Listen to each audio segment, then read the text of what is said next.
하나님의 말씀은 로마서 9장 6절에서 13절까지 말씀입니다. 신약성경 251쪽에 있는 로마서 9장 6절부터 13절까지 말씀을 다 찾으신 줄 알고 우리 6절부터 13절까지 말씀을 함께 읽겠습니다. 시작. 그러나 하나님의 말씀이 폐하여진 것 같지 않도다. 이스라엘에게서 난 그들이 다 이스라엘이 아니요 또한 아브라함의 씨가 다 그의 자녀가 아니라 오직 이삭으로부터 난 자라야 내 씨라 불리리라 하셨으니 곧 육신의 자녀가 하나님의 자녀가 아니요 오직 약속의 자녀가 씨로 여기심을 받느니라. 약속의 말씀은 이것이니 명령 이때에 내가 이르리니 사라에게 아들이 있으리라 하시니라. 그뿐 아니라 또한 리브가가 우리 조상 이삭 한 사람으로 말미암아 임신하였는데 그 자식들이 아직 나지도 아니하고 무슨 선이나 악을 행하지 아니한 때에 택하심을 따라 때는 하나님의 뜻이 행위로 말미암지 않고 오직 부르시는 이로 말미암아 서게 하려 하사 리브가에게 이르시되 큰 자가 어린 자를 섬기리라 하셨나니 기록된 바 내가 야곱은 사랑하고 에서는 미워하였다 하심과 같으니라. 아멘. 약속의 자녀라는 말씀을 가지고 함께 은혜를 나누려고 합니다. 우리가 지난주부터 나누는 9장부터 11장까지는 굳이 로마서를 강의하는 분들 중에 안 하는 분도 있어요. 1장부터 8장까지는 왜 인간에게 구원이 필요한가? 인간은 뭐이기 때문에? 죄인이기 때문에 구원이 필요해요. 근데 우리 스스로 구원할 수 없기 때문에 누가 있어야 돼요? 예수님이 필요한 거죠. 그러한 것들을 1장과 8장까지 구원에 관한 이야기를 쭉 나누고 12장부터 이제 그런 구원받은 하나님의 자녀들은 어떻게 살아야 되는가 이런 것으로 삶의 모습으로 연결되면 이게 어떻게 보면 매끄럽게 갈 수가 있는데 그 전 9장부터 11장까지는 사도 바울이 고민하는 부분을 지금 언급하고 있습니다. 근심하고 우리가 지난주에 말씀을 나눈 사도 바울의 근심과 고통에 대한 그런 문제가 뭐지요? 무슨 문제지요? 사도 바울이 왜 근심하고 고통하지요? 자기 동족 이스라엘의 구원에 관하여. 그 이스라엘이 예수님을 어떻게 했어요? 거부하고 죽이고 그리고 지금은 믿는 자들까지도 박해하고 핍박하는 그들은 도대체 그럼 어떻게 되는 건가? 하나님이 이스라엘을 선택하셔서 자녀 삼아 주셨거든요. 그래서 이스라엘 백성들은 자부심이 엄청나요. 우리 하나님 앞에 선택받은 백성이야. 이런 우월감, 자부심이 엄청납니다. 그래, 왜 더 엄청나냐면 우리 지난주에 나눈 것처럼 4절과 5절에 보면 그들은 이스라엘 사람이고 그 다음에 영광도 그 다음에 또 뭐예요? 양자들도 그리고 언약, 율법, 예배 그리고 약속 이 모든 것들을 다 누구에게 주셨어요? 이스라엘 백성들에게 주셨기 때문에 우리는 절대로 하나님의 자녀라 아닌 게 절대로 아니야. 우리는 선민이고 하나님의 백성이야. 이런 자부심을 가지고 있어요. 하나님께서 그렇게 그들에게 선택하셔서 자녀 삼아주시고 이런 특권을 주셨다라는 건 그거 가지고 뭐 하라고요? 자랑하고 자부심으로 우월감만 가지라고 아니라고 했죠? 많은 온 열방을 향해 누구를 알리려고? 하나님을 알리고 그들도 그 하나님을 믿게 하려는 그 하나님의 의도가 그들에게는 전혀 상관이 없어요. 하나님은 너희들에게 이런 특권을 줄 테니 그 특권 가지고 많은 영혼들을 주께로 인도하는데 써라 라고 했는데 그들은 그 특권을 가지고 뭐 하냐면 하나님 그렇게 하겠습니다가 아니라 우리는 특별한 존재야. 그러니 우리들 이스라엘 외에 너희들은 지금 저와 여러분들 포함해서 이방인들은 다 뭐라고 했죠? 개와 돼지 취급하고 부정해서 아예 상종을 안 해요. 접촉하면 부정하다고 생각해요. 그러니 하나님의 의도하고 이 이스라엘 백성들의 생각과 같아요, 틀려요? 틀린 거죠. 하나님의 의도는 너희들에게 이런 특권과 4절과 5절과 같은 이런 엄청난 구약 성경에 임하는 많은 특권을 너희들에게 줄 테니 그거 가지고 하나님을 영화롭게 하고 많은 영혼들을 주께로 인도하는 이 역할을 하라. 이게 하나님의 뜻이란 말이에요. 근데 그 뜻은 외면하고 받은 것만 가지고 뭐예요? 자랑하고 우월감과 자부심을 가지고 복음을 전하라는 그들에게 오히려 그 대상들을 향해 경멸하고 무시하고 업신여기고 부정하게 여기고 이런 개돼지 취급하고 있는 이러한 모습. 하나님은 그러면 여러분들이 예를 들어서 하나님이시라면 하나님의 뜻은 많은 영혼들 그렇게 너희들이 더럽고 추하고 부정한 자들까지 다 주께로 돌아와 영혼을 구원케 하는 하나님의 그 계획을 그들이 따르지 않는다면 하나님 어떻게 하실 것 같아요? 언제까지 기다리실 것 같아요? 예? 하나님은 그들에게 먼저 선택권을 주고 기회를 줬어요. 그러면 하나님 계속 기다리시는데 그들은 그 하나님의 뜻을 아주 조금 더 이루려고 하지도 않아요. 오히려 더 자부심과 긍지만 갖고 우리가 최고야. 우리는 특별한 민족이야. 이것만 갖고 있어요. 그래서 특별하면 뭐 하라는 거예요? 소명과 사명의식을 가지고 그 하나님을 알리고 전하라. 그래서 그들도 하나님을 믿게 하고 하나님의 그런 사람으로 자녀로 그런 특권을 받게 해라. 이거를 그들에게 먼저 주셨단 말이에요. 근데 안 하고 있으면 여러분들 같으면 어떻게 할 것 같아요? 첫째, 기다린다. 끝까지 기다린다. 두 번째. 세 번째, 결국은 그 선택권을 누구에게로 넘어간다.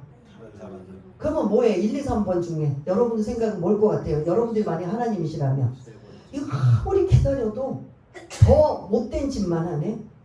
더 이방인들을 사람 취급을 안 하네. 하나님이 그러라고 주신 게 아닌데. 그러니까 사도 바울도 사실은 그렇게 살았던 사람이에요.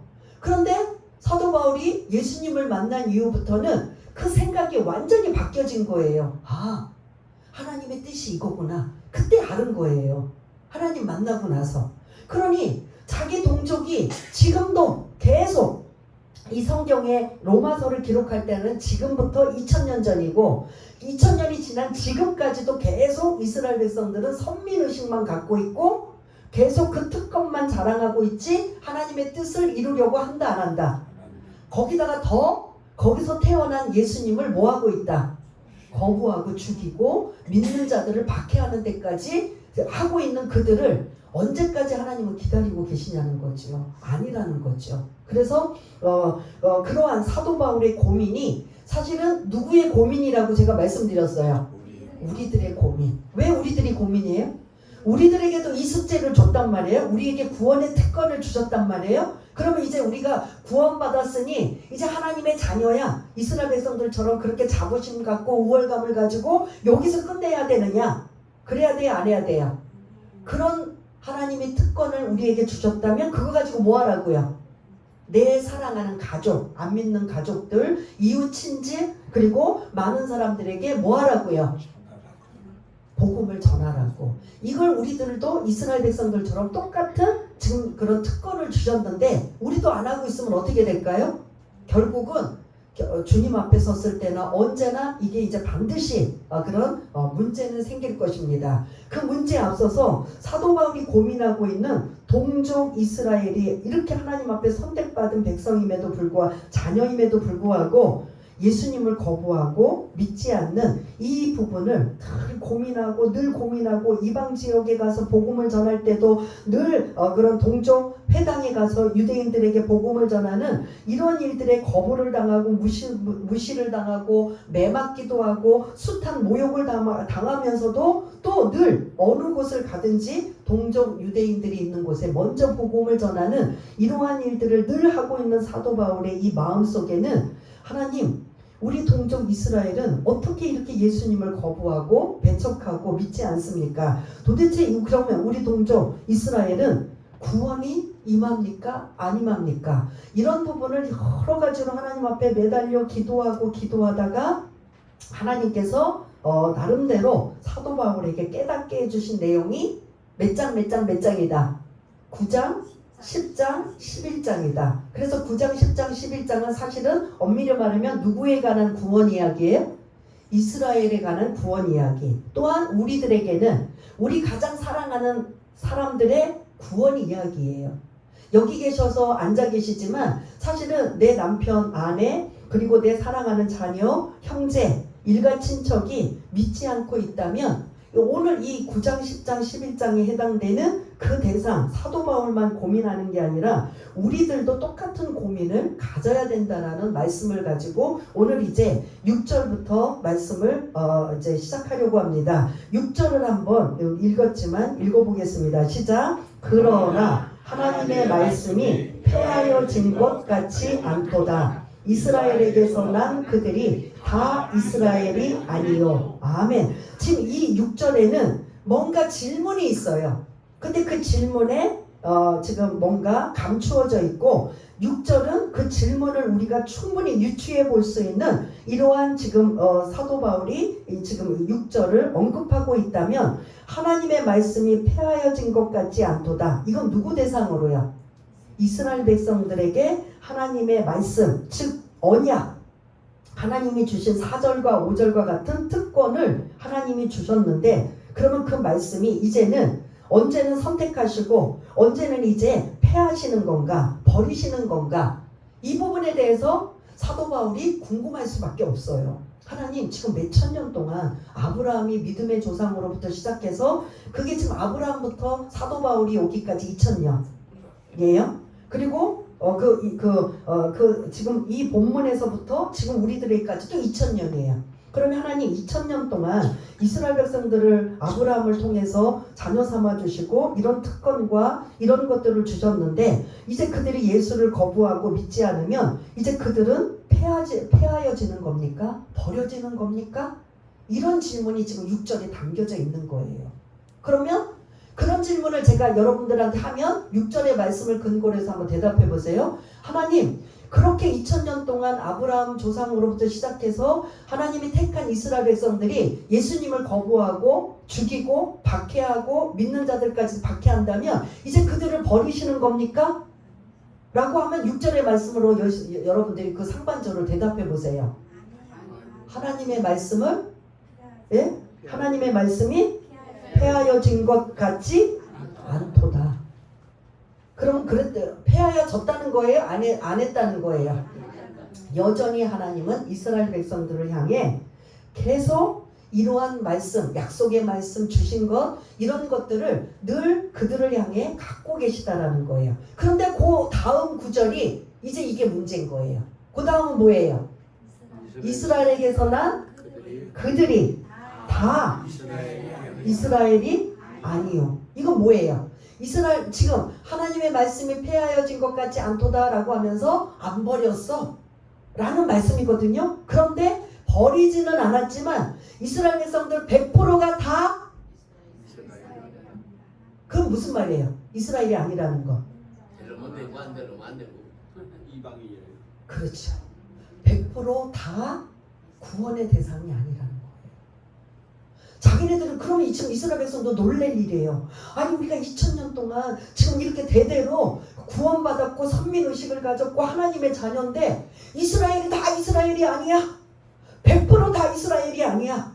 이러고 지금 이렇게 딱 말씀하고 계시는 거야. 이거 지금 사도 바울이 자기가 단정져서 말한 게 아니라 그만큼 기도하고 엎드리고 우리 동족은 어떻게 되는 겁니까? 라고 그냥 그렇게 엎드려서 하나님이 주신 말씀을 지금 정리한 내용이란 말이에요. 그러면 지금 이스라엘이 다 이스라엘이 아니다. 이거를 사도 바울이 자기 나름대로 생각해서 판단한 거예요? 아니면 하나님이 주신 말씀이에요?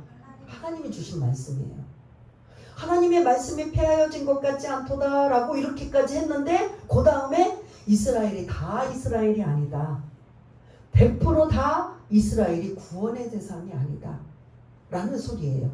그러면 좀 이상한 거예요. 그래요? 그러면 이상한데요? 그게 이제 오늘 6절부터 13절까지 질문에 대한 대답이에요. 하나님, 이스라엘 백성들이 이렇게 하나님을 예수를 거부하고 예수님이 갑자기 그냥 뭐 번개처럼 나타났다가 또 나는 예수다 라고 했던 이런 거예요? 원래 예수님이 어떻게 오신 거예요? 이미 구약 성경에서 계속 메시아가 오실 것이다. 그 메시아는 뭐 그렇게 화려하고 엄청나고 대단하게 오실 게 아니라 비참하고 초라하고 아주 약하고 볼품없게 오실 것이다. 이사야서 53장을 근거로 한다면 그런 말씀을 계속 이들에게 알려줬어요, 안 해줬어요? 그런데 실제로 그 예수가 오셨는데 그렇게 오신 예수를 그들은 어떻게 했어요? 우린 그런 예수 메시아로 안 받아들여. 하나님은 그 메시아가 그렇게 오실 것이다라고 분명히 말씀하셨거든요. 구약성경에. 그러면 그들은 그 말씀으로 암송하고 그리고 그 말씀대로 살려고 하는 그들이 다른 건 지키는데 그렇게 오는 메시아는 뭐였다? 우리가 기다리는 메시아는 아닙니다. 우리가 기다리는 메시아는 다윗처럼 용맹스럽고 힘있고 능력 있는 메시아가 와서 로마로부터 해방이 되고 우리가 이제는 정말 이제 그런 살 길을 여는 그런 메시아를 원합니다. 이게 하나님의 뜻이에요? 이스라엘 백성들의 뜻이에요? 예? 그렇지만 하나님 뜻과 이스라엘 백성들의 뜻이 같아요? 틀려요? 그 틀린 거죠. 설사 볼품없고 초라하고 힘없고 약하게 오신 메시아일지라도 그게 말씀대로라면 그 말씀을 믿고 받아들여야 돼요? 안 해야 돼요?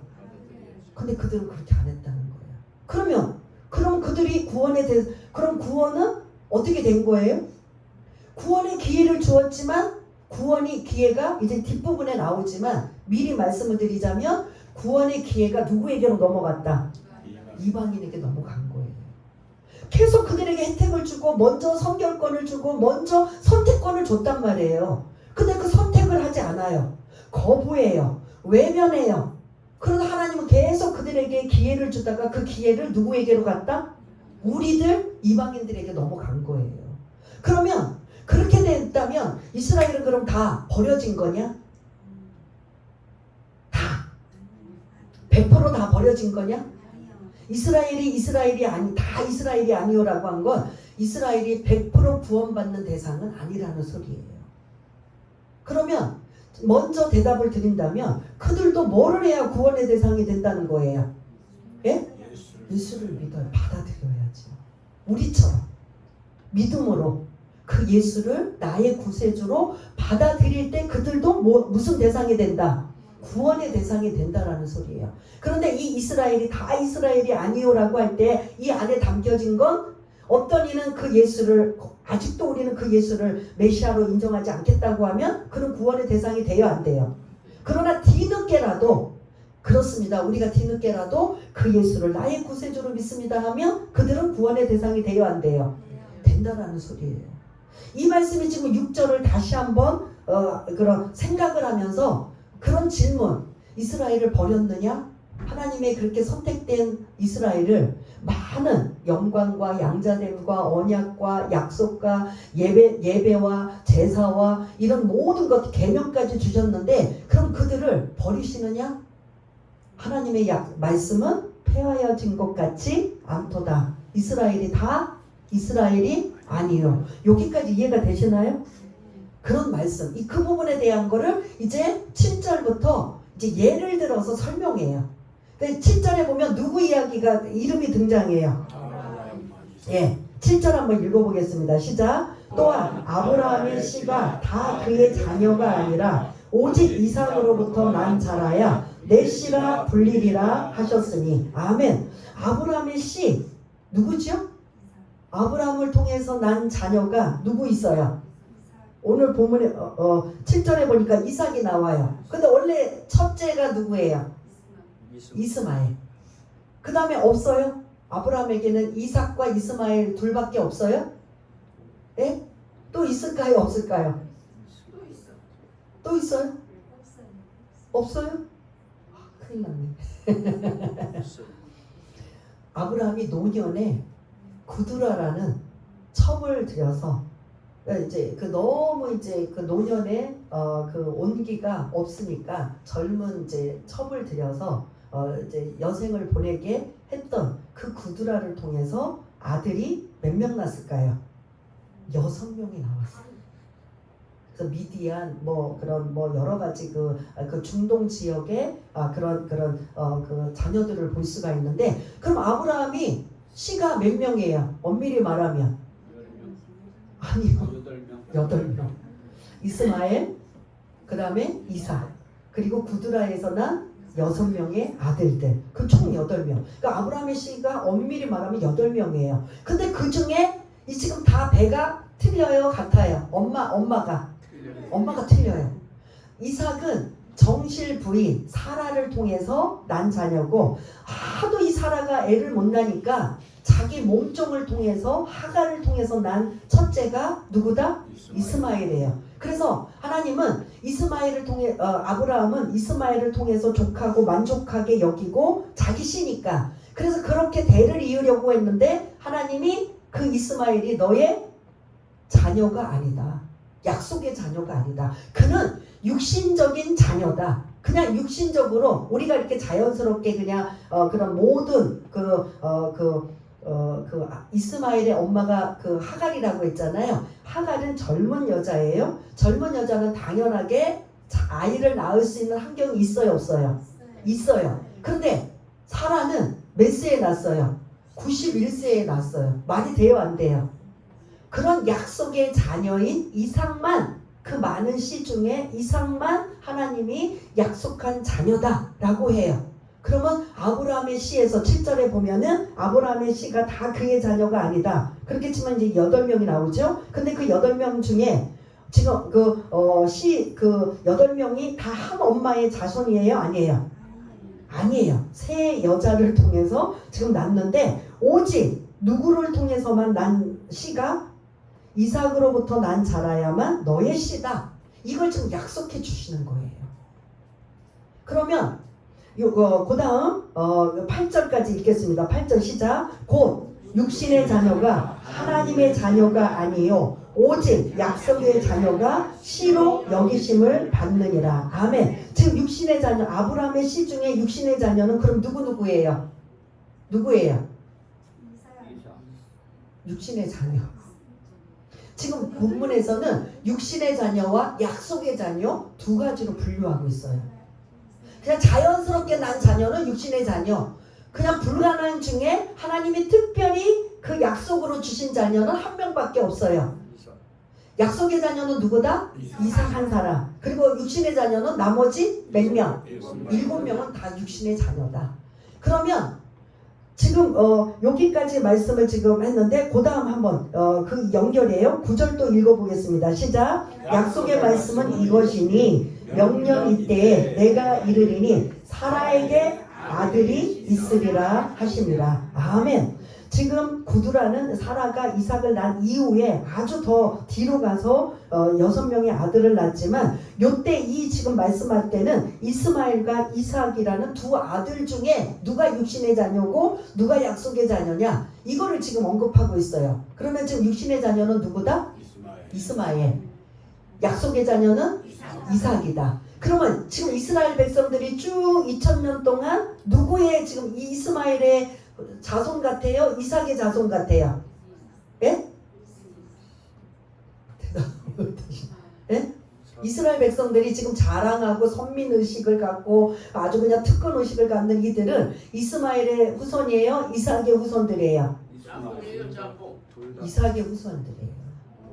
이삭의 육신. 그러니까 이들은, 이스라엘 백성들은 더 잘난 척을 할 수 있는 거예요. 혈통적으로 우리는 이삭의 후손이니까 우리 하나님의 자녀 맞잖아. 그러니 우리는 하나님의 자녀가 아닐 수가 절대 없어. 이러고 그냥 완전히 단정 짓고 하고네요. 그래서 여기에 대해서 이제 혈통으로 지금 자랑하는 거예요. 누가? 이스라엘이. 우리는 이렇게 자부심을 갖고 특권의식을 갖고 있는 그들이 이삭의, 우리는 후손이기 때문에 약속의 자녀의 후손이야. 우리는 확실히 하나님의 자녀고 백성이야. 여기까지 지금 이렇게 확실히 그들이 자랑을 하고 있는데, 그 다음 두 번째 예를 드는 게 뭐냐? 10절의 말씀이에요. 10절, 11절, 10절의 말씀 또 한번 읽어보겠습니다. 시작. 그뿐 아니라 또한 리브가가 우리 조상 이삭 한 사람으로 말미암아 임신하였는데, 예. 약속의 자녀인 이삭이 이제 또 결혼을 해서 아이를 가졌어요. 그럼 지금 여기 우리가 9절까지 8절까지 보면 이스라엘 백성들은 우리가 이삭의 후손 혈통으로 봐도 우리는 하나님의 자녀다 이러고 딱 이제 그들은 단언 짓는 거예요. 여기서 어떤 말도 너희들 그런 배제될 수 없다. 우리는 이삭의 후손이고 혈통적으로 이삭의 자녀이기 때문에 우리는 확실하게 하나님의 자녀다라고 지금 이스라엘이 언급해요. 근데 두 번째 예는 또 이제 다른 예를 설명해요. 이삭이 약속의 자녀인 이삭이 즉 리브가와 결혼을 했는데 임신을 했어요. 임신을 했는데 이 막 리브가가 막 그냥 임신한 상황에 막 그냥 이게 막 맨날 이 뱃속에서 막 그냥 우르르 캉캉 막 그냥 해서 견딜 수가 없는 거예요. 막 발로 차고 막 그냥 해서 늘 불편한 거예요. 그러니까 리브가가 하나님 앞에 기도해요. 하나님이 주신 이 아이들이 지금 뱃속에 있는 아이가 지금 너무 힘들게 하고 아픕니다. 이게 너무 고통스러운 거예요. 그럴 때 창세기 25장을 근거로 한다면 지금으로 말씀하면 하나님이 지금 이렇게 말씀합니다. 야 리브가야 네 지금 임신한 그 뱃속에는 쌍둥이가 들어있어. 이렇게 말씀해야 되는데 그렇게 말씀하지. 그러면 딱 아이가 몇 명이에요? 2명이라는 거 알 수 있잖아요. 그런데 그렇게 말씀하시지 않고 창세기 25장 12절 13절에 보면 네 뱃속에 두 국민이 있다. 두 민족이 싸우고 있다. 두 민족이 싸우고 있다. 그러면서 큰 자가 어린 자를 뭐 할 것이다? 섬길 것이다. 지금 예사 같자. 그럼 지금 쌍둥이로 있는 아이 중에 하나는 선택하고 하나는 선택하지 않았다는 소리예요. 그 쌍둥이 중에 그러면 지금 그 이스라엘 백성들이 앞에 8절까지는 우리는 이삭의 후손이고 약속의 자녀의 후손이기 때문에 우리는 택한 백성이야 라고 쭉 지금 자부심을 갖고 있는데 그 혈통에서도 같은 지금 엄마 뱃속에 있는 2명이 지금 다른 엄마가 아니잖아. 한 엄마지요. 한 뱃속에 있지요. 그러면 둘 다 똑같이 구원받든지 똑같이 구원 안 받아야 되는데 그 중에 하나는 하나님이 선택하시고 하나는 선택하지 않는다는 소리예요. 그럼 이거는 혈통으로 구원받는 게 맞아요? 안 맞아요? 예? 맞아요? 안 맞아요? 앞에서 그 이삭의 약속의 자녀 이삭의 씨로 우리가 하나님의 혈통이 이어진다면 우리도 맞아. 우리도 그의 후손이기 때문에 우리도 하나님의 자녀야. 이렇게 자랑했던 그들이 요 리브가가 쌍둥이로 임신하고 있는 이 중에 하나는 선택받고 하나는 못 받고 있다면 혈통으로 구원받는 거 맞는다 안 맞는다? 안 맞는다는 소리예요. 거기다가 하나 더 11절 한 번 더 같이 읽겠습니다. 시작. 그 자식들이 아직 나지도 아니하고 무릇 선이나 악을 행하지 아니한 때에 택하심을 따라 되는 하나님의 뜻이 행위로 말미암지 않고 오직 부르시는 이로 말미암아 서게 하려 하사. 아멘. 지금 뱃속에 있는 아기는 태어나지 않았기 때문에 선이나 악을 행해요? 행하지 않아요? 행하지 않아요. 이미 아직 세상에 나오지 않았기 때문에. 그럼 구원도 어떤 선한 것 때문에 악한 것 때문에 구원받는다 못 받는다의 대상이다 아니다? 아니라는 소리예요. 요거까지 정리하면 혈통으로 구원받는다 안 받는다? 그래서 믿음 좋은 예수 잘 믿는 부모님 밑에 자연적으로 아이가 나와서 그 아이들이 자라가지고 그냥 부모 따라서 어렸을 때부터 주일학교 다니고 교회를 다니면 자연적으로 그 아이들도 믿음의 대상이고 구원의 대상이 될 수 있지만 안 될 수도 있다 없다? 있을 수 있다는 거예요. 구원은요 1대1이에요.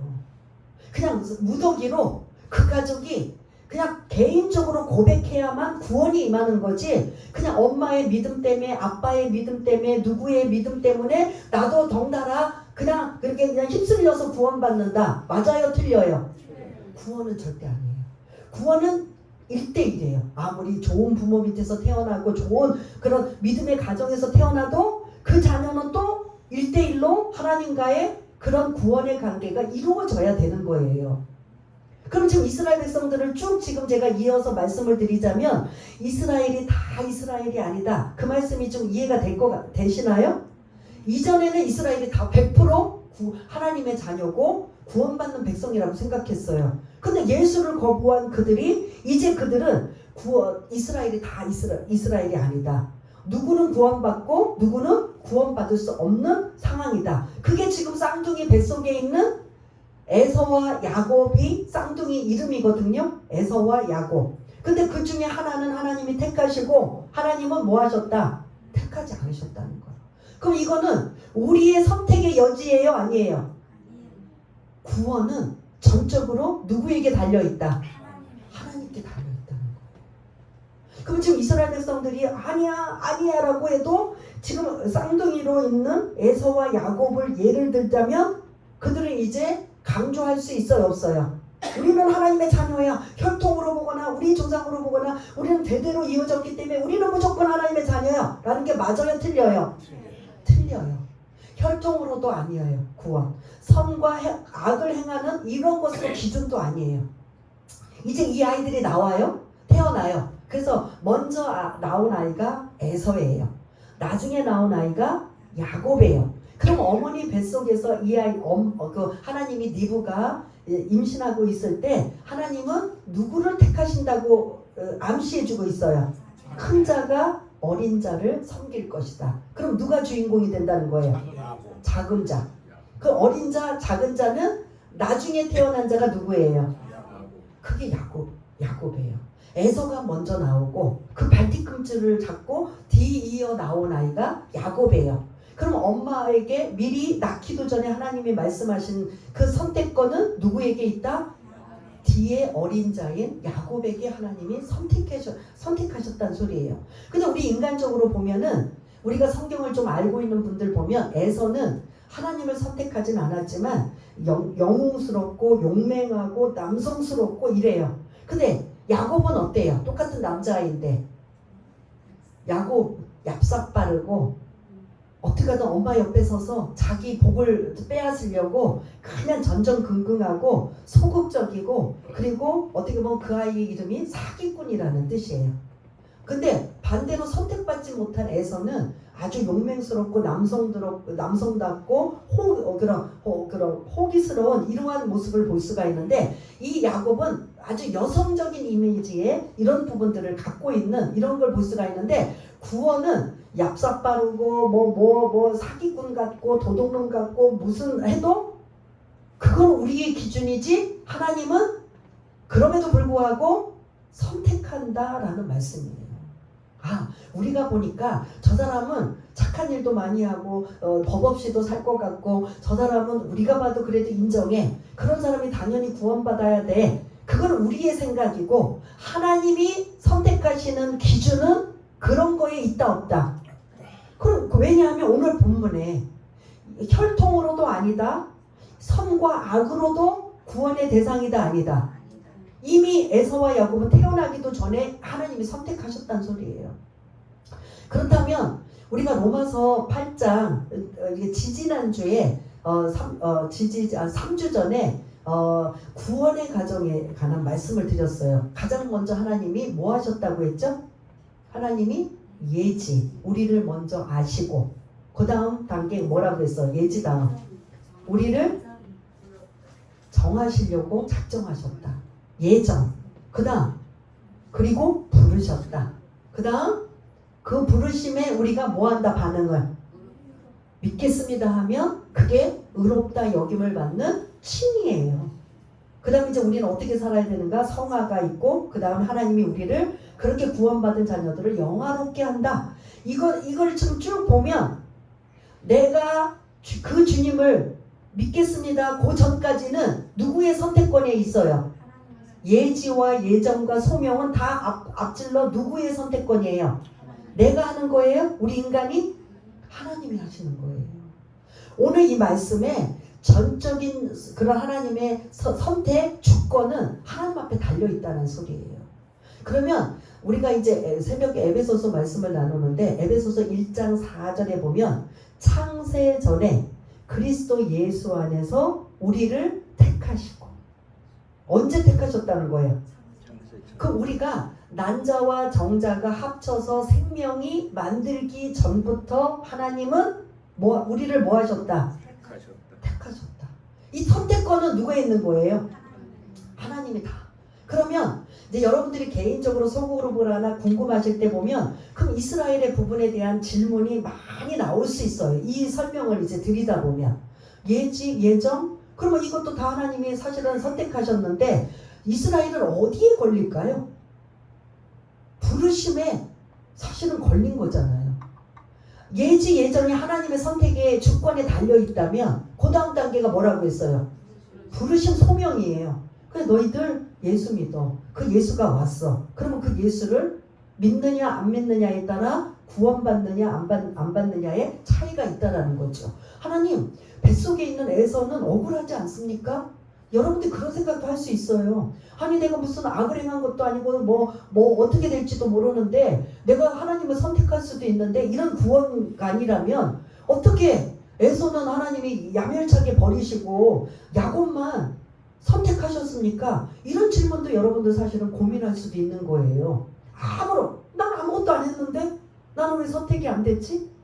이런 고민을 저는 이제 그 부분도 이제 한 주간 계속 묵상하면서 만일 그런 애서가 있다면 어떻게 대답을 해야 될까? 여러분 대답할 게 생각나요? 안 나요? 지금 갑자기 들으니까 안 나죠? 하나님은 우리가 태어나기 전부터 창세 전부터 우리를 택하셨다고 했어요. 그러면 이스라엘뿐만 아니라 우리 이방인 저와 여러분들이 지금 2026년 여러분들이 실제로 예수 믿은 지가 20년, 10년 전, 5년 전 각각의 모습은 틀리지만 그때 내가 예수를 믿었지만 하나님은 그때로부터 언제까지 우리를 택하셨다. 언제까지 거슬러 올라가면 창세 전부터. 제가 말씀드린 거예요. 창세 에베소서 1장 4절에 있어요. 하나님이 예수 그리스도 안에서 창세 전에 예수 그리스도 안에서 우리를 택하셨다. 그 말씀이 나오거든요. 그러면 하나님은 에서가 그 부르심에 반응 안 할 걸 알까요? 모를까요? 하나님은 우리는 모르지만 우리가 난자와 정자로 생명체가 되기도 전에 하나님이 아셨다면 그럼 에서가 태어나서 기회를 줄 때 그 하나님을 계속 그런 붙잡고 믿고 의지하는 사람으로 갈까요? 안 갈까요? 우리는 모르잖아요. 근데 하나님을 아실까요? 모르실까요? 아시는 거죠. 먼저 단정진 게 좀 야멸차기도 하고 조금 그런 좀 받아들이기가 힘들지만 사실 결론적으로 본다면 에서는 하나님과의 관계에 붙잡지 않는다라는 소린 거죠. 그러나 얍삽 바르고 그냥 어떻게든 팥죽을 통해서 그 팥죽으로 그 축복 장자권을 뺏으려는 여러 가지 사기를 치고 갖은 방법을 써도 지금 우리가 살아가는데 죄 많고 허물 많고 더럽고 추하고 그냥 냄새나는 우리들이지만 하나님은 그거 간여 안 하고 기준이 뭐예요? 예수를 붙잡느냐 안 붙잡느냐. 그러니 얼마나 우리는 하나님이 좋은 하나님이에요. 그래 안 그래요? 내가 어떤 업적이나 공로나 선행이나 이런 막 내가 많이 배우고 뭐 그냥 특별한 가정에서 태어나고 특별한 믿음의 가정에서 태어나서 막 이렇게 이런 사람만 택해준다면 불공평하잖아요. 그런데 그런 거 하나도 안 따지고 내가 뭐만 찾기를 원하시는 거예요. 잘 배우고 못 배우고 잘났나 못 잤나 아픈 사람 건강한 사람 뭐 이런 거 다 못난 사람 잘난 사람 하나도 안 따지고 기준이 뭐예요? 예수님만 붙잡느냐 안 믿느냐. 그러니 공평하신 하나님이고 신실하신 하나님이라는 거죠. 그런데 이스라엘은 아직도 그거에 그 예수를 붙잡기보다는 뭐에 연연하고 있어요? 선민의식의 사상에 빠져서 자부심과 자랑만 이렇게 그러면서 계속 지금도 이스라엘에 가면 랍비들 막 머리에 정통 유대인들은요 관광객들 이렇게 눈도 안 마주치고 상대도 안 해요. 왜냐? 왜 그럴 것 같아요? 지금처럼 뭐 하기 위해서 이 성경처럼 부정할까봐. 부정하면 안 돼요. 그러면 지금도 계속 그들은 하나님의 의도를 알고 있어요? 못 알고 있어요? 동상이몽이에요. 하나님의 계획하심과 하나님의 의도하고는 상관없이 이스라엘은 뭐 하고 있다? 잘난 척만 하고 있는 거예요. 좀 표현이 좀 그렇지만 우리 잘났어. 니네들하고 틀려. 계속 잘난 척해요. 그 잘난 척을 지금 사도 바울이 같은 동족이면서도 뭐하냐? 혈통으로 구원의 대상 된다 안 된다? 안 된다. 선과 그 선행으로 구원의 대상이 된다 안 된다? 아무리 죽을 죄를 지고 못돼. 그러니까 그 예수님 그 십자가에서 운명하시기 직전에 좌우편 강도 중에 하나가 뭐 한 거예요? 나도 예수님 믿겠습니다. 그러니까 오늘 너 나와 함께 낙원에 갈 것이다라고 약속해 주시잖아요. 그는 모든 예수님이 그 십자가에서 질 때 양쪽에 두 명의 강도들까지도 함께 죽을 죄인으로 어떤 구제의 대상이 아님에도 불구하고 누구만 구제해 주신 거예요? 예수님만. 그러니 우리는 얼마나 은혜예요 그게. 하나님이 전적으로 묻지도 따지지도 않고 너의 과거, 현재 어떤 일까지도 묻지도 따지지도 않고 그냥 예수 믿느냐 안 믿느냐 이것만 보신다는 게 얼마나 귀하고 감사해요. 특별한 사람, 많이 배운 사람, 권력 있는 사람, 부자, 힘 있는 사람, 능력 있는 사람만 혜택을 준다면 우리들까지도 우리는 그걸 공평하다고 해 안 해요? 근데 그런 거 하나도 안 따지겠다는 소리예요. 하나님은 오직 뭐만 기준이 뭐예요? 예수만 믿느냐 안 믿느냐. 그러니까 우리는 이제 마무리하지만 감사한 거예요. 이제 12절 13절 한번 읽겠습니다. 시작. 니브가에게 이르시되 큰 자가 어린 자를 섬기리라. 이게 창세기 25장에 나오는 말씀이에요. 섬기리라 하셨나니 13절 기록된 바 내가 야곱은 사랑하고 에서는 미워하였다 하심과 같으니라. 아멘. 하나님이 세상에 안 택하면 안 택겠지 뭘 굳이 사랑과 미워함으로 이렇게 표현하나. 이거는 문학적인 기법이에요. 문학적인 기법으로 간용적인 표현으로 야곱은 사랑했다라는 이 표현은 내가 야곱은 선택했다. 그리고 에서는 그런 반대로 뭐 했다? 선택하지 않았다. 그러면 에서는 아무 짓도 안 했는데 어떻게 선택을 안 해요? 아까도 그 질문이 또 반복이 될 수 있어요. 근데 하나님은 우리가 태어나기 전부터 창세 전부터 우리를 택하셨다고 한다면 하나님의 그 선택권은 우리의 구원의 대상의 선택권은 누구에게 있다? 하나님에게 있다. 그러면서 우리에게 조금의 여지는 내가 그 예수를 붙잡느냐 안 붙잡느냐는 우리에게 선택권도 줘요. 근데 이미 하나님은 에서의 모든 그런 일대기를 본다면 그 예수를 붙잡을 만한 선택권은 그는 없다는 소리예요. 어떻게 하나님 태어나지도 않았는데 그가 악을 행하지도 않았는데 어떤 기준도 없는데 어떻게 그렇게 하나님은 그런 무자비하게 잔인하게 이렇게 에서는 미워하고 선택하지 않고 이럴 수 있습니까? 요 문자로만 본다면 충분히 오해할 소지가 있지만 지금까지 말씀을 쭉 이어보면 아니 우리가 태어나기 전부터 우리를 선택하셨다면 우리의 모든 일생일대의 모든 것까지 다 보고 알고 다 한눈에 깨고 계시는 분은 누구시다? 우리의 생각의 개념으로 보면 안 된다는 소리예요. 이해되십니까? 오로지 구원은 1대1이에요. 그래서 목사의 자녀, 믿음 좋은 권사님, 장로님의 자녀, 뭐 어떤 그런 자녀가 태어났다 해서 그냥 끌려오고 따라다니고 신앙생활을 해도 반드시 그들도 개인적으로 뭐를 해야 된다? 1대1의 구원관이 이루어져야 되는 거예요. 그래서 거듭나야 된다는 소리예요. 어느 순간 나는 그냥 나도 모르게 친구 따라 강남 오듯이 사람들이 이끌려서 교회에 오고 그래서 신앙생활하고 했지만 여러분들의 개인적으로나 자녀들이나 다 뭐가 하나님의 1대1의 뭐의 관계가 있어 이 구원의 관계가 이루어져야 되는 거예요. 자녀들 지금 이 자리에 계셔. 나 교회 신앙생활 10년 20년 했는데요. 나 모태신앙으로 이렇게 신앙생활 했는데요. 이거 가지고 여러분 구원 받았다고 할 수 있어요 없어요? 교회 온 사람이 다 구원 못 받는 게 그거예요. 여러분들한테 하나님이 어려운 거 줬어요 안 줬어요?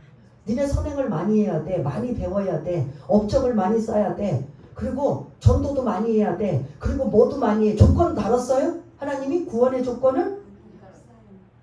모태신앙의 자녀? 그냥 저렇게 뒤에서 아이들 노는 아이들도 그냥 지금 구원과는 상관없이 그냥 부모의 영역에 따라 지금 따라다니고, 그래서 주일학교 나오고 중고등부 계속 그렇게 나오고 그리고 또 여기 계신 분들은 그냥 친구 따라 누구 따라 권유해 지금 몇 년 다니고 몇십 년 다니면 다 난 하나님의 자녀라고 사실은 그렇게 총칭하지만 엄밀히 따진다면 내가 하나님과의 관계가 1대1의 관계가, 만남의 관계가 있는가 없는가? 맞나? 나 안 만났는데 그럼 나는 아니야? 그게 아니고, 체험이 있으면 더 좋겠지만 내가 진짜 그 예수님을 나의 구세주로 믿습니다라는 이 고백이 흔들리고 요동하지 말아야 된다는 소리예요. 그런 구원관이 확실하게 있어야, 이렇게 교회 안에 수많은 사람이 많아도 다 구원의 반열이지, 이렇게 그런 것이 정립되지 않으면 그 사람은 하나님의, 솔직히 죄송하지만 자녀다 아니다? 아닌 거예요. 이스라엘이 다 이스라엘이 아니다. 이게 교회 안에서 해당이 돼요. 교회 안에 있는 지금 많은 예배드리러 온 사람 다가 구원받는 자들이 다 아니다. 그럼 어떻게 해야 되는데요? 여러분들이 지금도 혹시 그 부분이 흔들린다면, 내가 지금 확실히 내가 예수님을 나의 구세주로 내가 믿고 의지하고 받아들이고 있는가? 하나님의 그 소명까지는 여러분들이 다 받았단 말이에요. 근데 그거에 내가 반응하고 있는가? 확신하고 있는가? 그래서 여러분들 구원의 확신이 마지막 죽음의 순간까지 흔들리면 안 돼요. 나 죽으면 천국 갈 수 있나? 흔들린다는 건 뭐예요? 구원의 확신이 있다는 거예요? 없다는 거예요? 예? 여러분 좀 크게 말씀해 보세요. 나 죽으면 반드시, 우린 다 죽어요. 젊든 늙든 뭐 다 죽어요. 그러면 반드시 두 가지 일이 있어요. 천국과 지옥이 있어요. 근데 우리는 매일 그냥 천국 간다고 했는데 막상 내가 죽을 때가 되었는데 나 천국 갈 확신 있는가? 이게 흔들리면 뭐가 지금 흔들리고 있다는 소리예요? 구원의 확신이 흔들리고 있다는 소리예요. 그거를 다시 점검하고 또 점검해서 흔들리지 말아야 돼요. 우리가 죽기 전에 두려운 건 뭐냐면, 구원의 확신은 확신한데 내가 주님 앞에 섰을 때 너무 부끄럽게 주님 앞에 섰을까? 서게 되는 이게 두려운 거예요. 주님 앞에 섰을 때 책이 두 권 있다고 했어요. 무슨 책과 무슨 책? 예? 생명책, 행위의 책. 이 생명책도 흔들리면 안 되는데, 이거 너무 더 말할 것도 없지요. 생명책에 내 이름이 있는데, 내가 정말 신앙생활 오래 했는데 주님 앞에 섰을 때 내가 이 땅에서 나만 그냥 간신히 턱걸이 하면서 그냥 20년 30년 전전긍긍하고 주님을 만날까? 아니면 그래도 뭐라도 주님 앞에 그래도 흉내라도 내고 무슨 행색이라도 좀 드릴 수 있는 거, 봉사라든지 섬김이라든지 전도라든지 뭐라도 내가 헌신한 것을 그래도 내가 주님 앞에 드릴 수 있는 게 있는가? 이거를 생각한다면 저 자신부터 두려운 거예요. 내가 저도 이제 6학년이 넘어서 중반에 왔는데, 내가 만일 죽는다면 생명책에는 흔들림이 없는데 주님 앞에 섰을 때 너 뭐 했냐? 라고 한다면 저뿐만 아니라 여러분들도 같은 고민이에요.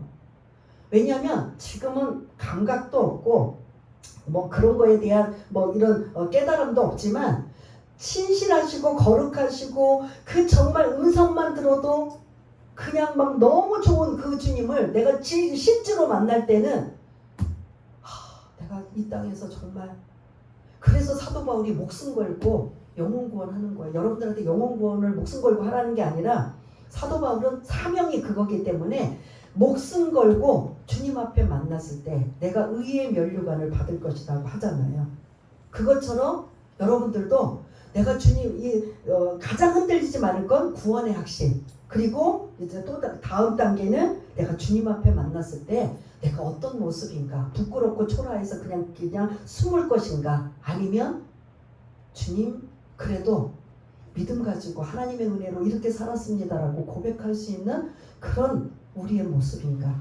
이게 조금 곁길로 많이 갔어요. 이스라엘이 다 이스라엘이 아니에요. 이제는 조금 이해가 되시나요? 예? 그들은 지금 다 뭐하고 있어? 예수를 안 붙잡잖아요. 거부하잖아요. 아직도 메시아를 기다리잖아요. 근데 그 축복권이 누구에게 넘어온 거예요? 우리들 이방인들에게 넘어온 거예요. 너무 감사하죠. 그들이 개 돼지 취급하고 부정하다고 하고 상종도 안 하고 그런 우리를 하나님께서 이런 구원의 반열에 있게 해주셨다면 그 구원의 반열에 있는 우리들은 어떻게 살 것인가 사실은 각자의 고민이 돼야 되는 거지요. 그래서 좀 이제 그런 삶의 모습은 아니지만 지금 에서와 야곱의 선택권이 너무하지 않습니까? 라고 여러분들이 질문이 온다면 이런 말씀도 기억하시면서 이해를 하셔야 된다는 거죠. 오늘 말씀 기억하시면서 저와 여러분들은 이제 어떤 자녀예요? 약속의 자녀입니다. 구원의 반열에 있는 구원의 확신이 흔들리면 안 됩니다. 이러한 말씀을 토대로 해서 한번 자신의 신앙, 구원의 확신을 한번 점검해 보면서 하나님 앞에 감사와 그리고 결심과 다짐을 함께 아우러서 기도하는 그런 시간이 되기 원합니다. 할렐루야. 사랑이 많으신 하나님 아버지, 9장부터 11장까지는 사도 바울이 자기 동족 이스라엘의 구원은 어떻게 되는가 그 부분을 항상 하나님 앞에 매달려 기도하고 또 기도하고 기도하였더니 하나님께서 깨달음을 주시고 그 깨달음을 이제 9장, 10장, 11장에 걸쳐서 이스라엘의 구원에 관한 부분들을 하나하나 설명하는데 이스라엘 백성들이 하나님의 아버지 아브라함의 조상이고 이삭의 약속의 자녀라고 자부심을 가지고 아버지 혈통을 가지고 자랑하고 있지만 혈통으로 구원받는 것도 아니고 아버지 하나님 선택은 하나님 앞에 전적으로 달려있고 나는 그 소명을 부르심을 하나님께서 우리에게 부르심을 주셨을 때 내가 그것을 반응하느냐 반응하지 않느냐에 따라 구원이 아버지 안에 임하고 임하지 않는가에 차이가 있다라면 다시 한번 이 자리에 있는 모든 이들 나는 구원의 확신이 있는가 그게 흔들리지 말아야 됩니다. 그래서 교회 안에 수많은 사람이 많음에도 불구하고 이 사람들이 다 하나님의 자녀가 아닌 것이 구원의 확신이 흔들리고 이러한 부르심에 확실하게 내가 예수를 믿습니다. 내가 그분이 나의 구세주이십니다. 그분이 나의 만왕의 왕이십니다. 나의 아버지 하나님 죄를 대신 속량해 주셔서 나는 이제 그 예수가 나의 구세주임을 내가 고백합니다 라고 그런 확신이 가지고 있을 때 내가 어떤 상황에도 흔들리고 요동하지 않은 이러한 믿음의 사람 이 자리에 있는 모든 사람들이 다 해당되는 그래서 이스라엘이 다 이스라엘이 아니다. 교회에 와서 예배드리는 자가 다 하나님의 자녀가 아니다 라는 이 말씀이 우리의 마음판에 새겨져서 나는 확신합니다. 나는 예수 믿는 자입니다. 예수를 나의 구세주로 믿습니다 라고 고백하는 우리 모두가 될 수 있도록 주님 도와주옵소서. 하나님 아버지 이제 계속 이스라엘의 또 이 구원에 관한 이야기지만 사실은 우리의 구원에 관한 이야기로 연결질 수 있는 귀한 말씀임을 다시 한번 깨닫고 이 말씀을 통해 더 깊이 구원에 관한 이러한 확신을 갖게 하며 나뿐만 아니라 내 사랑하는 가족, 이웃, 친지들까지도 어떻게 해야 되는지 고민할 수 있는 귀하고 복된 말씀 될 수 있도록 주님 도와주옵소서. 모든 것 감사드리오며 사랑이 많으신 예수님 이름으로 기도드리옵나이다. 아멘.